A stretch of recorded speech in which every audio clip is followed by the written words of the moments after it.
ये किस नेता को घमंड था? भूपेंद्र सिंह हुड्डा को लग रहा था कि मतलब सरकार आई हुई है।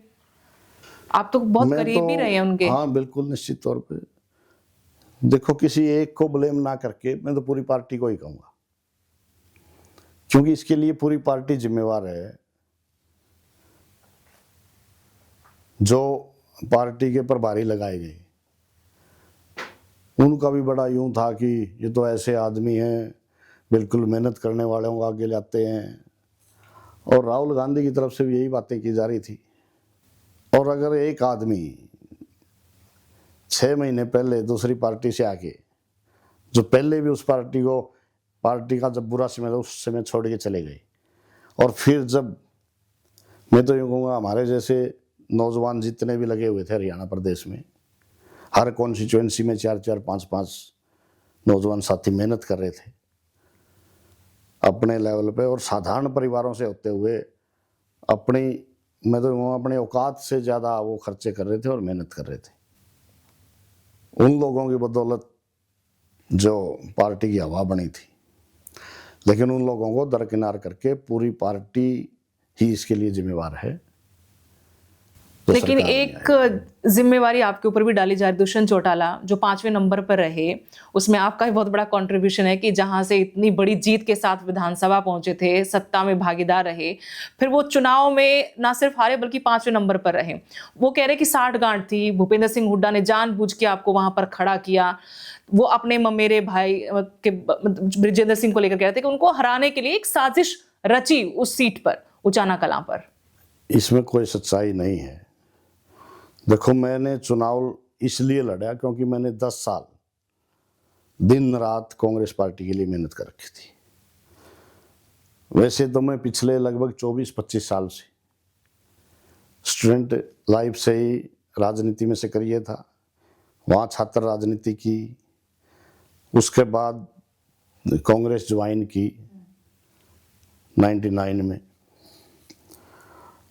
और दिन रात पहले दिन से ही एक सक्रिय कार्यकर्ता बन के मैंने मेहनत की। उस टाइम चौधरी वीरेंद्र सिंह के साथ एक कार्यकर्ता के रूप में, क्योंकि वो मेरे हल्के से आते थे, उनके साथ खूब मेहनत की। मतलब मैं यूँ कहूँगा कि मैंने उनके साथ रहते हुए ये नहीं पता लगा कि कब मैं जवान हो गया और कब जवानी निकल गई, कब 50 के घराने में पहुँच गए। इतनी ज़्यादा सक्रियता से और इतने ज़्यादा अंधे होके राजनीति में वहाँ धरातल पे काम किया। पहले वीरेंद्र सिंह के लिए किया, फिर कांग्रेस के लिए किया। और मैं कहूँगा कि पिछले 10 साल जब जिम्मेवारी से कांग्रेस का जोड़ा उठाया मैंने, उस समय चौधरी वीरेंद्र सिंह कांग्रेस को छोड़ के चले गए थे बीजेपी में 14 वाले इलेक्शन में जी। एक बार तो मैं भी उनके साथ चला गया था, और जब वो छोड़ के चले गए तो भाग सिंह, स्वर्गीय श्री भाग सिंह छात्र जी जो एक्स MLA थे हमारे, उन्होंने चुनाव लड़ा था, तो कांग्रेस से मात्र 1837 वोट उनके आए थे। उसके बाद मैं चौधरी वीरेंद्र सिंह के साथ बीजेपी में चला गया, लेकिन कुछ 7-8 महीने के अंतराल में ही मैं मार्केट कमेटी का चेयरमैन था।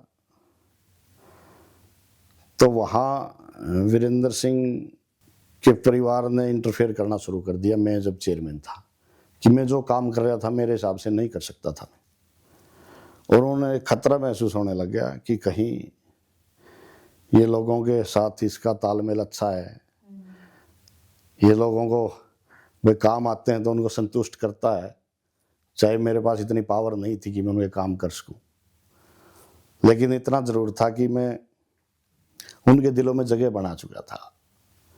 उनके साथ अच्छे व्यवहार से, उनका मान सम्मान करके अपने ऑफिस में मैं उनको संतुष्ट करता था।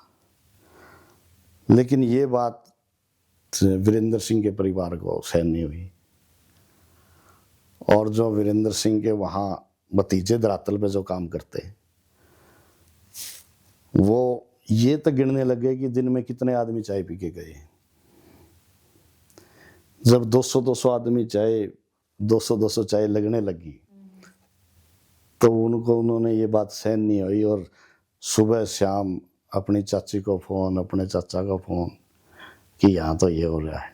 जमीन खिसक रही है, यहाँ हाँ। कोई और अपनी जमीन मजबूत कर रहा है। तो फिर उन्होंने ज़्यादा इंटरफेयर करना शुरू करा, तो मैंने चौधरी वीरेंद्र सिंह को भी बताया, क्योंकि मैं भी उनके साथ दिल से जुड़ा हुआ था और दिल से ही मेहनत की थी उनके साथ 17 साल मैंने, कि इस तरह से बात है।